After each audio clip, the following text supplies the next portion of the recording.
Hireland is a voluntary initiative that started out around a kitchen table last February by a group of people who decided the time had come to do something about the human and economic fallout of sky-high unemployment. We're not from government or any lobby group, just ordinary people who work in and own Irish business and who realise we all need to do things for ourselves rather than wait for things to happen. It's time to think differently if we want a different outcome for our country. Cutting costs is important, but alone it's not the solution. To survive, we need to grow. To grow, we need to rethink our approach. Of course, times are tough, we all know that. But it's not all doom and gloom.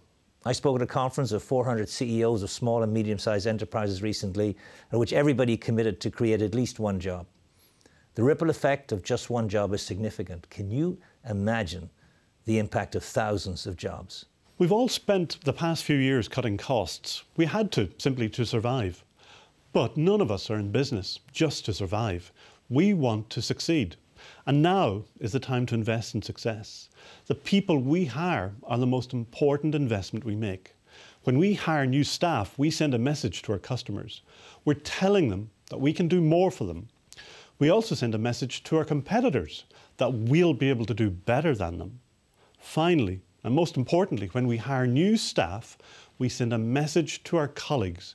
We tell them that we will succeed by expanding and doing better together. As business owners, we hold the power to set in motion a solution to our country's most urgent problem.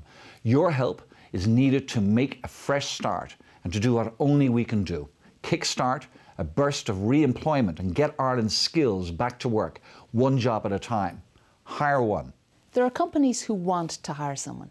They need to hire someone, but they're afraid to hire because they've been so focused on cutting back. In business, you can't stay still because standing still actually means you're going backwards. So if you need to hire a full-time person, don't put it off. The time to do it is now. We hired one as a job share. Our brief was to bring on a high-calibered salesperson, but we couldn't afford that person within our own capacity. So we joined with a second company in our sector, and that allowed us to afford somebody that would do the job right for both companies. And this has worked out extremely well for both of us. In Connemara, as a community, we recognised we had resources available to us that we could never individually exploit. So we came together to collaborate, and we created 4 seasons walking festivals for all our walking guides. Now, all year, there's work available for them. They're walking around in the rain in Connemara in December, and we're busy, and it's great. There are many businesses who need extra resources and many thousands of skilled, unemployed people eager to get back to work. They will bring invaluable energy and ability to your company. This is the chance to get Ireland back on track, and not just for those in a position to do the hiring. What each of us does online and by word of mouth in support of Hireland encourages a new wave of confidence in our nation's future. If we want different results for the future, we need to start thinking and acting differently now. It's up to small and medium-sized businesses to kickstart Ireland. And so, Hireland is asking Irish businesses to join the movement of thinking differently, to pledge a job, short or long term, right now. If just a small percentage of Irish businesses pledge, it will begin a positive momentum.